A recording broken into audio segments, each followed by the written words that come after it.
I suggested my 17-year-old son get drunk. My kid Tyler has always been this perfect straight-A student who never stepped out of line. He'd stay home on Friday nights doing homework while his friends were out partying. I was proud of that, don't get me wrong, but I also started getting worried he was missing out on being a normal teenager. The thing is, Tyler's going off to college in 3 months. He got into this really good school about 4 hours away. And I kept thinking about all these stories you hear about sheltered kids going completely wild their freshman year. You know, the kids who never touched alcohol? Suddenly binge drinking and ending up in the hospital because they have no idea what their limits are. So, last Friday, Tyler comes home from school looking stressed as hell. Apparently, his friends were all planning to go to some party that weekend, and they kept asking him to come. He was torn because he wanted to hang out with them, but he was also terrified of getting caught drinking. His friends had been drinking since sophomore year, but Tyler had never even tasted beer. I'm sitting there watching him pace around the kitchen, clearly anxious about the whole thing. And that's when this crazy idea popped into my head. I looked at him and said, "What if you try drinking here first, so you're not going in completely blind?" Tyler's eyes went wide like I just suggested we rob a bank together. He was like, "Dad, what are you serious right now?" But I could see he was actually considering it. I explained my logic. Better for him to figure out his tolerance in a safe environment with me watching than at some random party where anything could happen. After about 20 minutes of back and forth, he agreed. I went to the garage and grabbed a 6-pack of beer I had left over from last weekend's barbecue. Nothing crazy, just regular light beer.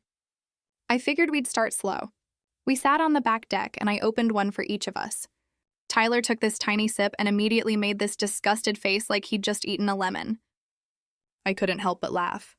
"It gets better," I told him, even though I still think beer tastes like garbage half the time. Over the next 2 hours, Tyler slowly worked his way through 2 beers while I had one. We just talked about random stuff. College, his friends, his anxieties about leaving home. It was honestly one of the best conversations we'd had in months. He loosened up in a way I hadn't seen since he was little, before he got all serious about grades and his future. By the end of the night, Tyler was definitely feeling it. Not drunk, but definitely buzzed. He kept giggling at everything and telling me I was actually pretty cool for... Here's the thing. Tyler handled that party perfectly. He had a couple drinks, knew when to stop, and came home safely. Meanwhile, I found out later that 2 other kids from his school ended up getting their stomachs pumped that same night because they'd never drank before and went way overboard. Story. My wife started crying and begging me to take her to the hospital after her ex-boyfriend got into a serious accident. "Please," she sobbed. "I need to be there. I still love him." I stayed quiet, drove her there, watched her run to him without looking back. That night, I packed my things. She came home to an empty apartment and a note that said, "Don't worry, he can have you now." And now she's blowing up my phone, sending 167 desperate messages. Chapter 1, The Accident. It started on a quiet Sunday evening. We were sitting on the couch watching some forgettable show neither of us cared about. I was sipping coffee. My wife, Eliza, was scrolling through her phone, eyes wide, fingers trembling. Then she gasped, her face drained of color. I sat up straight. "What's wrong?" She didn't answer me. She just stood up, clutching the phone like it was her lifeline. Oh my God, she whispered. "Eliza?" I asked again, standing now, too. She turned toward me, eyes already welling with tears. It's Eric," she choked out. "He's been in a car accident." "It's bad. They airlifted him to County General." "I need to go. I need to be there." My stomach dropped. Eric, her ex-boyfriend. The one who broke her heart years before we met. The one whose name she still mumbled sometimes in her sleep. The one she swore she'd moved on from. But I'd seen the old photo album she kept tucked in the back of her closet. I'd seen the emails she thought she'd deleted. I knew deep down that she never really let him go. And now she wasn't even trying to hide it. She grabbed her purse and keys. "Eliza," I said quietly. "What do you mean you need to be there?" "He's your ex." She stopped cold, then slowly turned to me. Her voice cracked. "Please, I still love him." 5 words, 5 bullets. I didn't argue. I didn't scream. I didn't even let her see the devastation behind my calm exterior.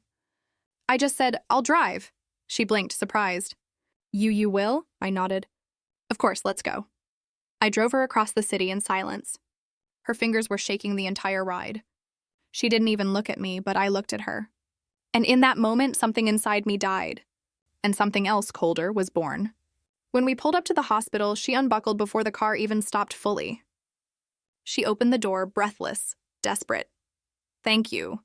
Thank you so much." Then she was gone, running across the parking lot into the ER doors. She didn't look back, not once. I watched until she disappeared. Then I drove away, straight home, and began packing. Chapter 2: The Vanishing Point. The apartment was quiet when I stepped back inside. The living room still smelled faintly of Eliza's perfume, lavender, and something artificial. The couch cushions were indented where we had sat just an hour ago before her entire mask cracked open. I didn't waste time. I moved with calm precision. Not rage, not heartbreak, just cold mechanical resolve. I pulled out the suitcase from under the bed and packed only what was mine. The rest I left behind like a used stage prop. Clothes, files, my backup laptop, a few essentials. I didn't forget my old passport. Not the new one she once took from my drawer for safekeeping. Next came the hard drive. Everything I needed was already backed up. All the receipts, the financial transfers from our joint account to her secret slush fund, the messages between her and Eric. The one from 2 months ago, Eliza, he doesn't excite me anymore. Eric was always the one. Then I left the note. I kept it simple, elegant, unapologetic. "Don't worry, he can have you now." Then I walked out and I didn't just leave the apartment. I vanished from her world entirely. By morning, she'd wake to silence. No me, no explanation, just emptiness and the weight of her own decisions. But that wasn't the end. That was just the prologue. Because while Eliza had been busy mourning her ex-boyfriend's injuries, she had no idea that I'd been preparing for this moment long before she ever cried his name. She didn't know I'd contacted a divorce attorney months ago, didn't know I'd already separated my income, didn't know I had video proof of her repeated betrayal, enough to dismantle any spousal support claim. Enough to keep full custody if I wanted it, and more than enough to turn the court of public opinion against her. But most of all, she didn't know about the text I just sent to Eric's fiancé. Yes, Eric had a whole other life, and she was about to find out exactly who Eliza was. Tonight she chose her past over her present. Tomorrow she'd realize she'd lost both. Chapter 3: Echoes of a Life She Chose to Burn. By sunrise, I was in another city. I had checked into a modest hotel under a temporary alias, something clean, quiet, untraceable. I left my real name behind, just like the apartment, the photos on the wall, and the hollow marriage that had collapsed under the weight of lies. But Eliza, she was waking up to silence. No coffee brewing, no slippers by the bed, no good morning that she never really appreciated, just a note and an empty closet. By 7:03 a.m., the messages started. "Eliza, where are you? Are you okay? Eliza, please answer me. What is this? Eliza, is this about last night?" By 9:15 a.m., panic began to set in. "Eliza, I'm sorry I said those things. I was emotional. Eliza, you're my husband. Please just come home so we can talk.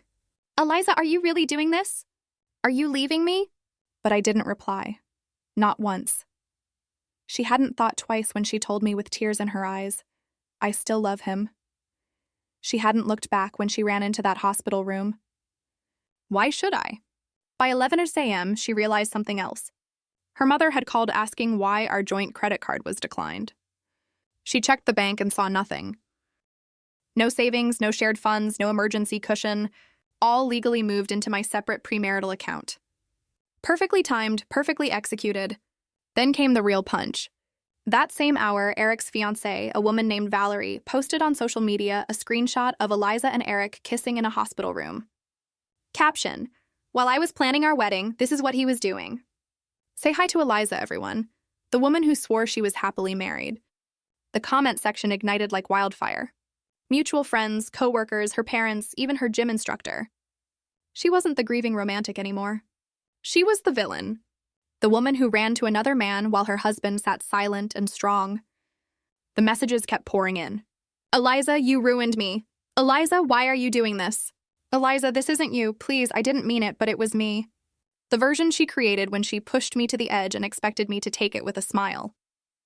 This wasn't rage. This was consequence. And the best part, she still had no idea that I had one last move left, a piece of mail she'd be receiving tomorrow morning. A legal document that would make everything official and irreversible. Chapter 4: The letter that changed everything.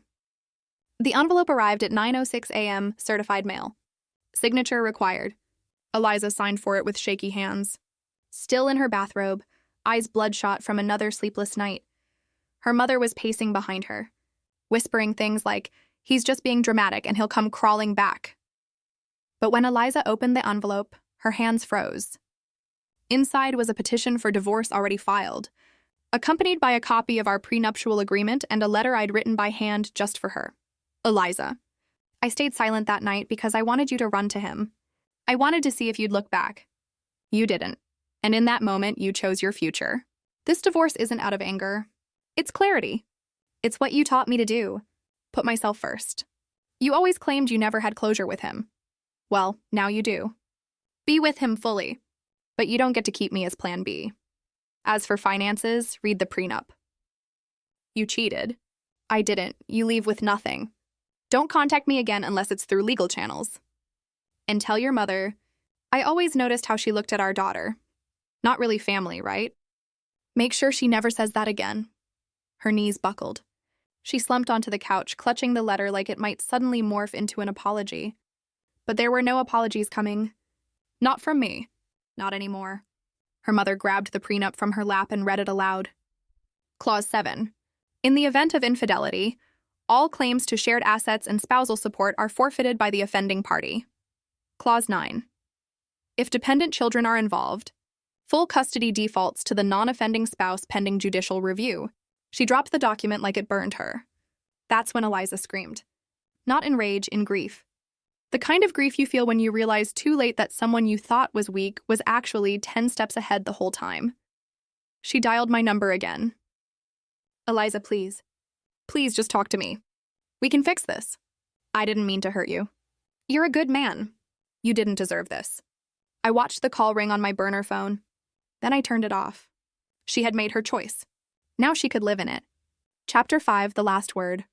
It had been 2 months. A month since I vanished from her life without a trace.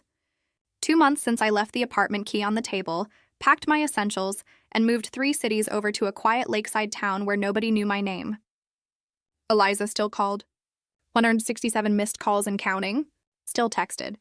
Long messages, short ones, voice notes at 2 a.m., photos of us from better times, screenshots of her crying. I didn't block her. I wanted her to speak into the void, to feel what I felt the night she ran to another man without hesitation, without shame. Then the final blow arrived. A package delivered to her address. No return label? Inside it was a hardcover photo book, leather-bound. The title on the cover, What You Left Behind. Each page had a single photo. Page 1, me and our daughter at a sunrise breakfast. Pancakes, maple syrup, smiley faces. Page 2, her reading a book in bed, cuddled up to me under fairy lights. Page 3, a letter she wrote me on our 2nd anniversary filled with promises she never kept. Page 4, the sonogram, the one she begged me to frame. Page 5, her phone's lock screen from a year ago, a selfie of the 3 of us smiling on a beach. The final page was blank except for a line written in permanent ink. You didn't just lose me. You erased your own story. She showed up at my lawyer's office a week later, unannounced, disheveled, mascara streaked, pleading for a conversation. I made a mistake, a huge one. He left me the moment he recovered. Said he wasn't ready for commitment. He never loved me. He never will. She was hoping for forgiveness, maybe even a second chance. Instead, she got silence. My lawyer slid her the final divorce decree, signed, finalized, filed. Then he handed her a single envelope, sealed with a red wax stamp. He said, "To give you this." Personally, she opened it slowly. Inside was a photo. It was me and our daughter, smiling, relaxed, standing in front of a new house with a sold sign in the background. Behind us, a beautiful garden, freshly planted, new beginnings written across the bottom in ink. We're doing just fine without you. Epilogue. What she left behind. They say silence is the loudest answer. And for Eliza, that silence became unbearable. After I sent that final message, the photo of me and our daughter starting fresh, she stopped calling, stopped texting. The 167 messages remained unanswered, archived in a folder I'd never open again. But from mutual friends and old neighbors, bits of her new reality trickled in over the following months. The ex-boyfriend, he ghosted her after recovery. Apparently, his words were brutal. You were just a memory, Eliza, not a future. Her mother, once a constant presence, took her side at first until she learned the truth, that Eliza had abandoned her marriage and her child for a fantasy that she'd tried to crawl back only when it all collapsed. The relationship fractured, and that maternal safety net gone. She moved back to her childhood town alone, a rental apartment smaller than the one we once shared. No car, no custody rights, just guilt, regret, and a long winter. As for me and my daughter, we healed slowly. Not overnight, but brick by brick. She stopped asking why Mom didn't call as often. She stopped blaming herself. Instead, we built new routines. Sunday pancakes, lake hikes, stargazing on the roof. She laughed more, slept better. So did I. One summer evening, she handed me a piece of paper she'd written in school. It was a simple assignment. Describe your hero. She wrote, my dad doesn't wear a cape, but he saved me. He never yells. He listens. He makes the best pancakes. And when Mom left, he stayed. That's what heroes do. I folded the paper carefully and kept it in my wallet. It reminded me every day. I didn't lose a wife. I reclaimed a purpose. And Eliza, she'll live with what she left behind.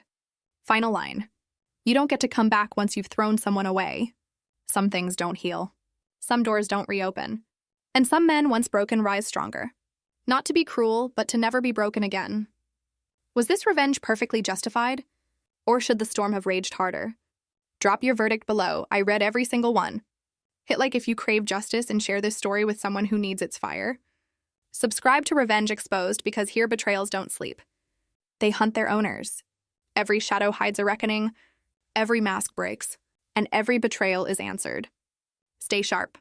Stay unbroken.